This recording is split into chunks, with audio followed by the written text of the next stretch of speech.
Yo, magandang umaga. Dito tayo sa Litex ngayon. So ito, dito tayo sa ginagawang paradahan, terminal dati. So kumustahin natin ngayon umaga.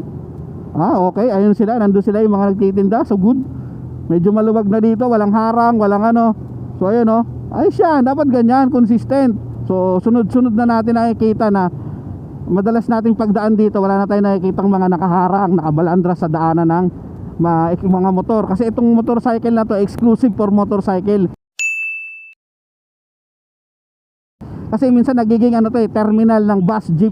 Kasi yung mga pasahero sumasakay dyan, nag-aabang dyan sa bus lane.